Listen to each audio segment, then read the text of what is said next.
Welcome to the Digital Culture Podcast, a podcast for people working in the creative and cultural sector and want to know more about digital. I'm your host, James Akers.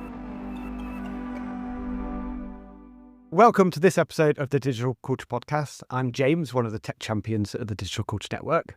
I'm a white man with brown hair. I'm in my blue room in Preston and I'm wearing a light pink t-shirt. Today, we're doing a slightly different episode. Instead of interviewing another tech champion, we're speaking to Arts Council England and the process they went through to develop an AI policy and a toolkit for others to use. My guests today are Owen Hopkin from Arts Council England and Dr. Una Murphy from Goldsmiths. Thanks very much, James. My name's Owen Hopkin. I'm the Director of New Technologies and Innovation at Arts Council England. I do lots of things for Arts Council England, one of which is working very closely with Una on the AI work at ACE. But I'm also the responsible director and set up the Digital Culture Network, which I'm obviously very, very proud of. I'm a white man with dark brown hair and I'm sat in my living room with white walls and I'm wearing a black hooded top. Hey, I'm Una Murphy. I'm a white woman with glasses, wearing a black and white stripy top today. And I'm a senior lecturer in digital culture and society at Goldsmiths University in London. And I'm also a fellow at the Alan Turing Institute. And for the last 14 months or so, I've been embedded at Arts Council England as a Bridging Responsible AI Divides Fellow.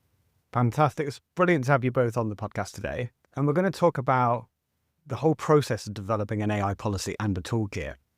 So can we start with what that journey began as and why?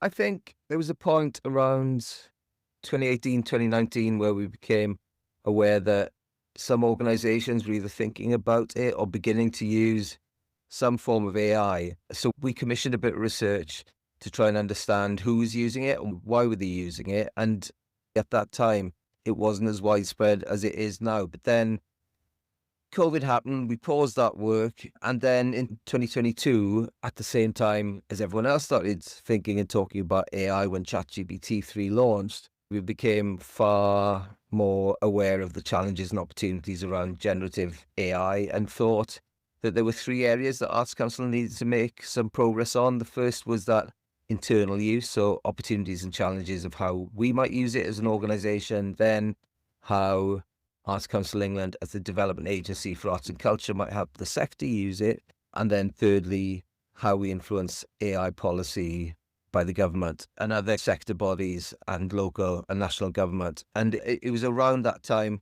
that Una joined us at Arts Council England and that kind of turbocharged everything. And Una, was that a special role that you had at Arts Council England? Yeah, so it's quite a unique role. It's funded by the Arts and Humanities Research Council through their programme called BREAD, which stands for Bridging Responsible AI Divide. And the investment the Arts and Humanities Research Council made in this area sought to embed arts and humanities approaches to systems thinking at this nascent stage of development for a general purpose technology. So essentially their thinking was, what happens if we put arts and humanities perspectives into organisations at this critical juncture of technology adoption?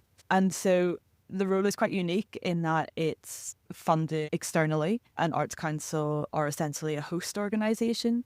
And so it gave me a semi-independent position where I was embedded, but I was also able to be an external critical friend when needed.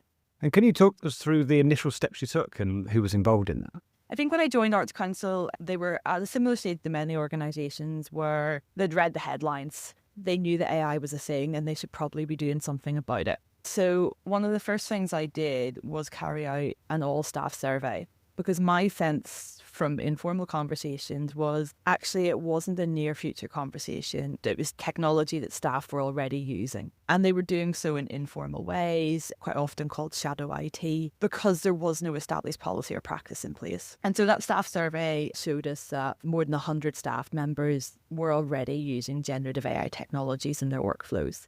And I think that number probably surprised quite a few people in the organisation. But it really focused the mind of exec board to say, okay, this is a current issue and this is something that we need to develop policy around, both from a values perspective, what is Arts Council comfortable with, why and how might it use these technologies, but also from a legal risk perspective, particularly thinking around data protection legislation.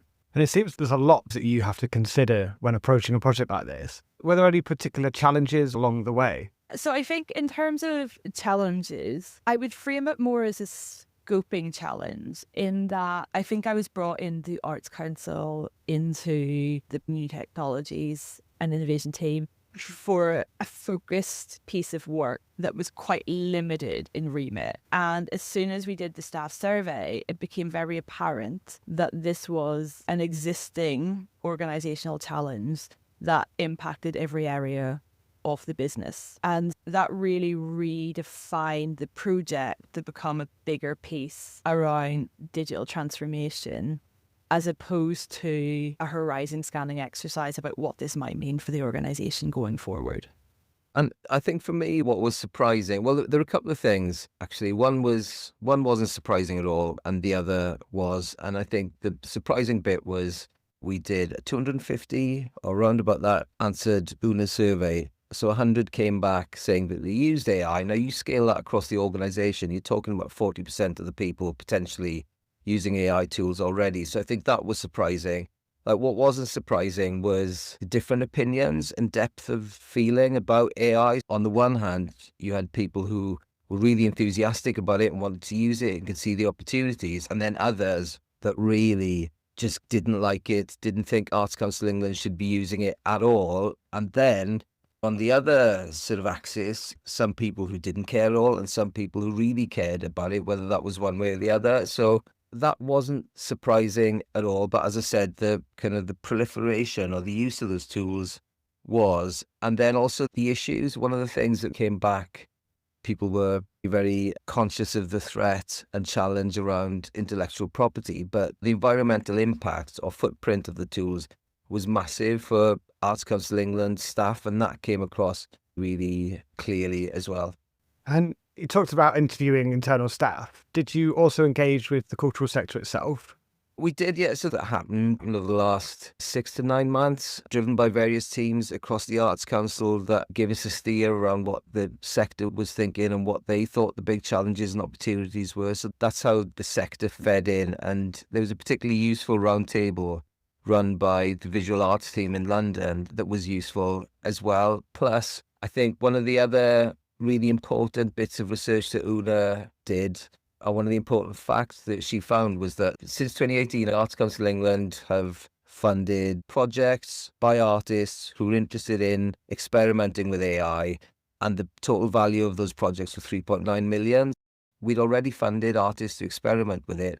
We could understand and reach out to these people, and Una's done that to get some case studies to understand how they were using it in a more constructive way too. So the sector feedback came in through a couple of different routes. And that consultation with external people, did that shape the outcome of the project? So alongside sector consultation, we also engaged in quite extensive consultation with peer organisations. And my starting point for all of this work was that we should be open and generous and collaborative in our approach, because many of the people that interface with Arts Council England also interfere with peer organisations. For me, there was no real benefit in the public sector to take a first mover position or to take a radically different position. So we engaged with BFI, National Lottery Community Fund, BBC, Heritage Lottery Fund, National Literary Trust, Paul Hamlin Foundation, to really name just a few, to ensure that we were taking a parallel approach. In some ways, we were leading in the sector, and in other ways, we were learning from peer organisations. And I think that approach to being open and collaborative has been really central to the way that we have developed the policy. And James, I think the amazing thing about it is how open and generous all of these organisations were with their time. There was a real culture of sharing, a real collegiate atmosphere. And I actually thought that some of those meetings that we had and discussions that we had were among the most enjoyable and exciting and inspiring parts of the process, because everyone was just up for sharing and letting people know where they were.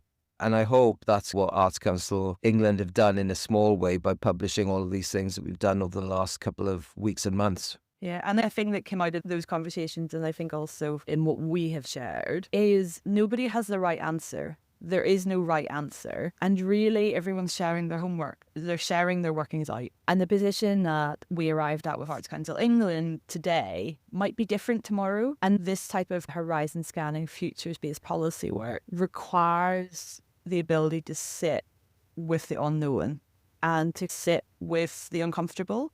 Doing that in a community is a lot easier than sticking your head above the parapet.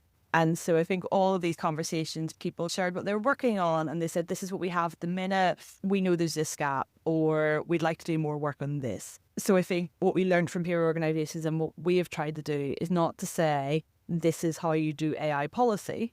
Instead, what we've said is, this is our workings out. This is how we've arrived at an AI policy.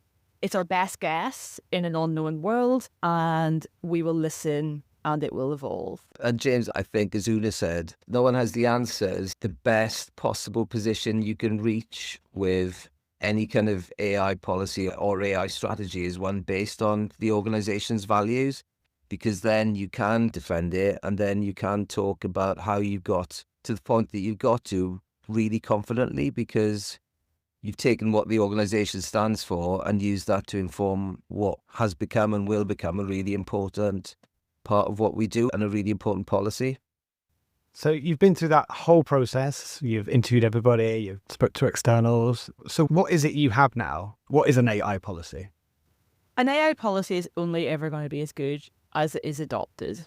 And in developing the policy, we tried to take almost a service design approach to it. So we wanted to think about what are the points at which people engage with this policy and how does it influence their actions and their approach to work. So we originally wanted to create a series of guidance notes, and we were given the steer from exec board and senior leadership team that actually give the level of adoption that was already present in the organisation. It was very important that we developed a policy, because this wasn't guidance, but it was a policy. And the policy established some red lines around areas of work that Arts Council England employees were not permitted to use these technologies in. It also provided instruction around areas of work where Arts Council employees could use these technologies. And so in terms of the policy guidance, the primary red line was around grant-making processes. So the decision was made that Arts Council England employees couldn't use generative AI technologies or any form of AI technologies in the assessment, decision-making and outcome reporting of investments. That was a values-led decision. It's not a technical decision. The technology does exist that Arts Council could use AI to assess grants, but the values-based decision was relationship managers or discipline experts. That's what they do. And their knowledge is central to the way the organisation works, but also central to the relationship that the organisation has with the sector itself. So that was a clear, definitive line. You cannot use it around these areas. Then the policy also had some direction around ways that you might be able to use it. For example, drawing up minutes from a meeting, or helping create social media posts. But we also realised that the policy might be difficult for some staff to engage with. So we developed an AI risk list. And this is essentially a list of platforms that staff told us they were already using. And we reviewed those and colour-coded them from green, amber, red. Green permitted, red not permitted, amber somewhere in the middle. And so this was a really simple way of showing staff what platforms they could use and what data they could use in those platforms. And that didn't require any technical knowledge. It simply took a data protection approach. And data protection policy is something that staff were already aware of and comfortable with understanding. Alongside that, we established an AI triage system. And so the approach we've taken in sharing this with staff is, here is the policy, here is what you're permitted to do. Here are the risk lists, here are the platforms that you're allowed to use and the context in which you're allowed to use them. The AI triage system is your go-to if you don't know the answer, but you're personally liable for your work. And so if you don't understand the policy or the platform you want to use isn't on the risk list, then if you're an AI expert, great. As long as you follow the policy, fine. For most of the organisation, you're not going to be an AI expert. So it's your responsibility to reach out and seek support before you input any information into a platform. And essentially, that is because you should not put sensitive data, GDPR compliant data, into any generative AI platform as your go-to. This is not Google. This is not search. The information will be retained. There are ways around that, and there's licensing models. But your 101 on generative AI is, if you would not put it on a website, do not put it into generative AI. And so that is the level that we've been working at. We need a really basic explainer for staff that might be inadvertently using these tools, but we also need a policy that will support more ambitious staff that are seeking to engage these tools in ways that are values-led, but also legally compliant. And I think what the policy does, or what I sincerely hope the policy does, is raise the AI literacy of the organization too. So in the policy, it explains what generative AI is. It explains the impact that it has on the environment. It explains the intellectual property issues around it. And all of this is to just allow staff to understand what they're dealing with to begin with, and to be able to make a really good judgment right at the start whether they should be using it or not. And for me, the AI policy, if AI policy, by doing all of that, puts staff off using AI because of the impact, or because of how data is being used, or because of any concerns around GDPR, that's a really positive thing. But I think that's one of the things that the policy needs to do, and I hope is doing at Arts Council England as well. And I think just picking up on that point as well, because my position is externally funded and I'm not a consultant with something to sell, I've been able to take a really neutral position. So I didn't come to Arts Council and say, hey, AI is brilliant. I'm probably neutral critical on a lot of these technologies. And so the policy that we developed was not about driving AI adoption in the organisation. The policy was about supporting those colleagues who were already engaging in these technologies to do so in a values-led and legally compliant way. But it was also about mapping out future approaches to how these technologies might be used in a proactive rather than reactive way. So really creating a foundation of understanding so that when future opportunities, and we know, for example, government is really keen for public sector bodies to use AI technologies more widely, this proactive work means that Arts Council England is now in a really strong position to engage with future opportunities in a way that is not led by hype, but is really embedded into the values approach that the organisation takes to wider work. And if someone wanted to follow in your footsteps and develop their own AI policy, what guidance is available for them? Useful, you should ask that question. We've produced a toolkit. So one of the decisions that we made, and we've debated it quite a lot, and I think we stand by it. We might change our mind, but we haven't published the Arts Council's policy publicly. And the reason we've done that is we don't think it is perfect, and we don't think it is a definitive AI policy. Instead, it reflects a process for an individual organisation. And we don't think you can copy and paste the policy. For us, it is a strategic exercise. So rather than publishing a definitive policy that anyone can copy, instead what we wanted to do was to share the approach that we took to develop the policy. So instead, we created a toolkit which really outlines the questioning process that we went through as an organisation. And we created a publication which documents the journey in detail. It's a report that really is designed for senior leadership teams, exec board members at public sector organisation, civil service, but also we think is useful for cultural organisations. Alongside that detailed report, we've created a series of worksheets, and they are your step-by-step guide of how to start this work in your organisation. We don't think you should have an AI policy that you've downloaded from the internet. Instead, we think you should start by asking the question of your staff. What AI tools are you using? What are you interested in using? Develop policy that responds to the need in your organisation. The next worksheet focuses on internal stakeholder mapping. And that's really about understanding who's invested in this work, who takes issues with this work. For us, one of the most useful conversations we had in developing the policy was with the union at Arts Council England, who really wanted us to push the environmental responsibility aspects of the policy more highly. The next worksheet focuses on developing an AI policy. And that's really the mechanics of what do you want this policy to do? Who should it speak to?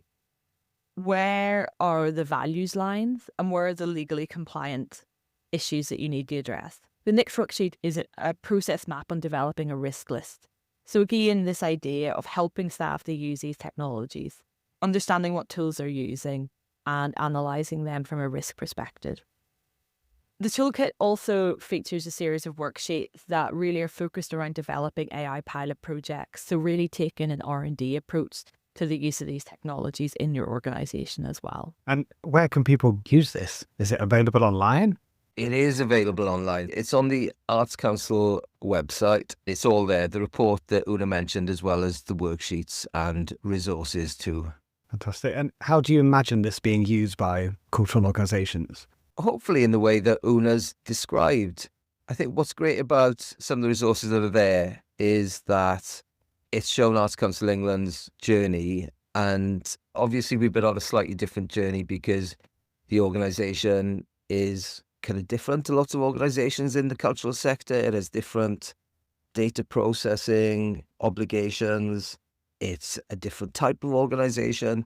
So the values that we have and the needs that we have and the support that our staff need will probably be different to lots of other organisations and individuals. But I would hope that the principles and the journey that we followed are pretty transferable. So I would very much hope that people looked at the report and the documents and the resources and were able to follow it and get to a point that worked for them and their organisations and reflected their values too. And I think what's been amazing is, since the publication of all of these documents, the response that it's got from the sector, it's been enormously positive. And I think for me, what's particularly pleasing is that people have understood it. And I think, James, when we talk about the Digital Culture Network, one of the most important things that we try and get away is that there aren't any daft questions. And when people come to you for cases, it's a space for people to ask questions, find out information, and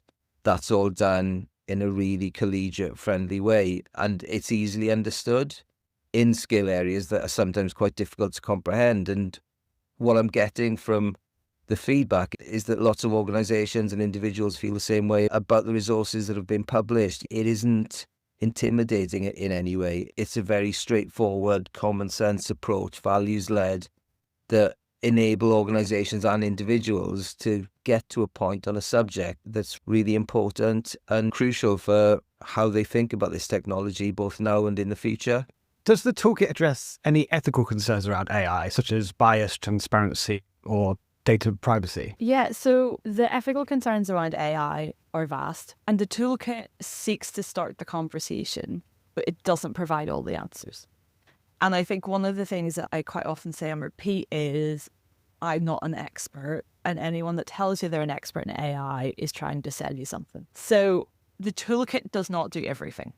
It will help you to start the conversation. We also know that the values-based decisions are very organisation specific. So environmental impact will be of great significance for some organisations and less so for others. But also if we think about ethics, those organisations working with children and young people, their concerns will be very different to organisations that are primarily working with adults when it comes to thinking about AI technologies. So the toolkit seeks to start the conversation, but really there is real strategic depth required. But also one of the things that we've tried to do in the toolkit is to empower people to recognise their own expertise in the domains in which they work.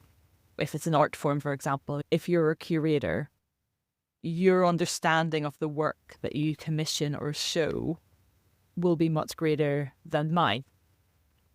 If you're working with children and young people, your understanding of safeguarding will be much greater. And so recognizing your own domain knowledge and expertise and thinking about how that can be used to understand AI is a much better starting point than the starting point being, oh, AI, we should do something on that. So actually doing those horizon scanning exercises to think about how AI technologies might impact your own distinct areas of work is really important. I think if we tried to come out with some type of definitive guide, for all of them, the positive feedback we've received with our questioning framework, we would have received a lot of feedback about the things that we missed. Because as we know, the creative and cultural sector is really diverse in the work it does. And what's interesting about the toolkit, I think, is we've designed it so that a small organisation with 1 or 2 people will be able to complete every single page of this worksheet. They will probably be able to do it in an hour. For a larger national organisation, it may be a 6-month process because every single worksheet is a consultative exercise. So really, I think in terms of ethics and bias and all of those issues, we haven't sought to address those in this, but very much see that as follow-on work, but also work that we really need to engage the sector in because that domain expertise is just so important in this work. And James, I think the first step for us, or the first version of the policy that we've created, one of the most important things that it does is raise all of these issues so that staff are very aware of them. And I think when I mentioned or spoke about the need for an AI policy to raise the literacy of the organisation and staff, that's what I'm talking about in a way. They need to know about all of these issues first. And then once there's a foundation and an awareness of the challenges and opportunities around AI, then you can move on in a far more coherent and logical way to try and fix any or address any if you need to. And as we've said already, we haven't published Arts Council's policy because our take on all of these things, because of what we do and how we do it, will be very different to other organisations in the sector. And again, that's when it all comes down to that values-based approach and what the values are for each organisation and how they should be reflected in an approach to AI. And I think one of the questions that we've had is, how does AI use water? How does my computer use water? And that is a really important question. And the answer to that is water is used in cooling compute systems, and AI technologies use a lot of compute. And big moral concerns around the use of water and natural resources. And these have already been happening quite a lot in the United States, but we're seeing them emerging in the UK. So one of the things that I've said in many meetings is, if I can teach you why not to use AI, then my role is done just as much if I can teach you how to use AI. And so if somebody walks away from this work and says, actually, I'm not going to generate an image because I don't think that the image I generate is worth the impact on the planet, that's a successful AI policy. So AI policy, I think, in a proactive way, should not be about driving AI adoption, but instead it should be about driving responsible engagement with the technologies in a way that's appropriate for you as an individual, but also you as an organisation. And is it a one-off resource, or is it going to evolve over time? I think, as Una said, it has to evolve. I think what we found is that we published the resources and the guidance and everything else that went with it. And some of these documents we've been working on for 9 months, 12 months now. And by the time we publish them, because of the pace of change and how quickly people are adopting technologies and how quickly attitudes are changing, that this stuff can quickly go out of date. So it's got to evolve. But I think the other thing for us at Arts Council England is how we put other resources or other types of help in place, or how we use some of these documents as a foundation to develop programs to help the sector in different ways, better ways, or innovative ways as well. So the toolkit hasn't been out for very long.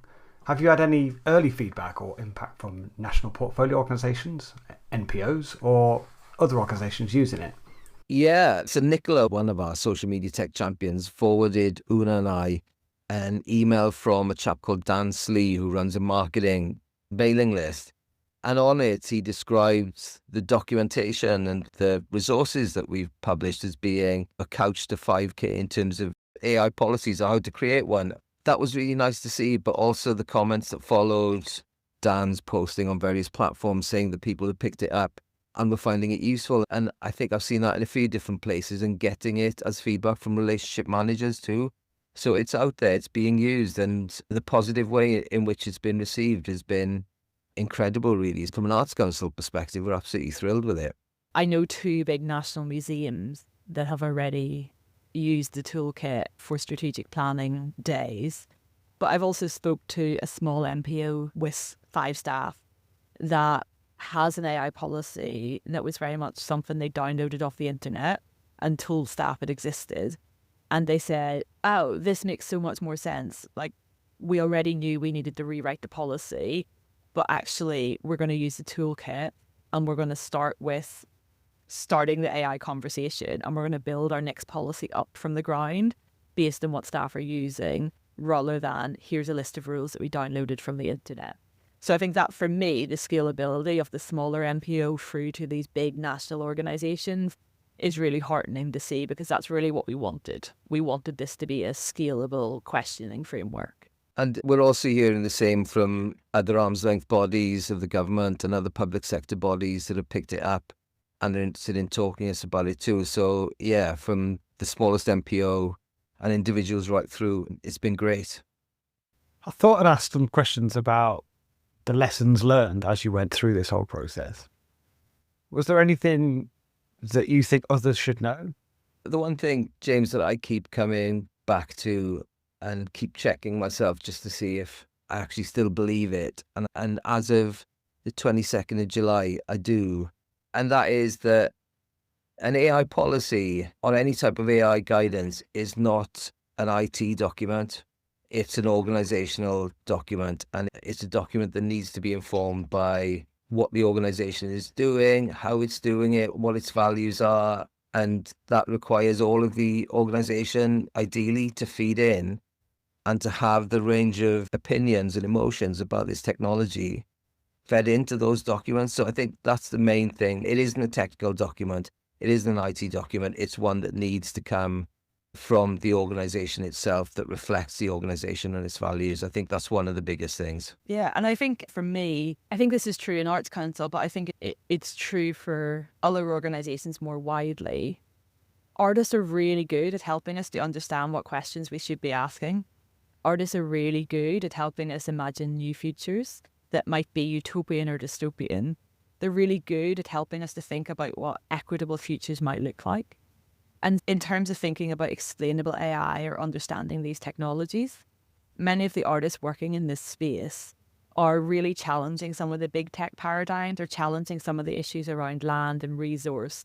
And so I think I would encourage anyone that's interested in understanding more about AI technologies, don't go and read the newspaper article by a tech bro that is selling a service.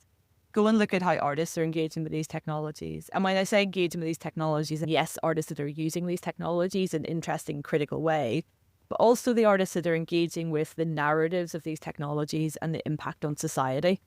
Because I think that's a really good place to learn and understand what these technologies are, whether that's their use of water, whether that's use of questionable employment tactics in data centres in the global south. For me, that wider understanding about the impact of AI technologies on people and planet are better addressed through creative practitioners than the headlines that you're going to read in newspapers. So yeah, I think as a rule, for every dystopian headline you read about AI, Google an artist that's working in this space and you'll find a really good critical balance. At the Digital Culture Network, we don't have a tech champion specifically for AI. We're seeing it come up in all our different specialist areas. Is that what you're seeing across the sector? Yeah, it's an entirely pervasive technology, and whether the sector or organizations know it or not, they're using AI already, because lots of the things in an organization's tech stack or the platforms we use on a day-to-day basis, whether that's enterprise software or whether it's social media software or platforms, it all has AI built in. So it's happening whether people know it or not. And I think, again, one of the most important things about a policy or this work, hopefully, is that it raises the literacy of the people who are reading the documents to understand what's happening and what the issues are around this technology and how they might consider that and navigate it. It's been fantastic to speak to you both today. So thank you to Owen. Thank you very much, James. Lovely to speak to you. And thank you to Una. Cheers. Thanks for asking us to do this. If you do want to find out more about the toolkit, please search online for Arts Council England AI Toolkit, and you can direct any questions to the team there. The Digital Culture Network is also here to help if you're looking to use AI in any of our specialist areas.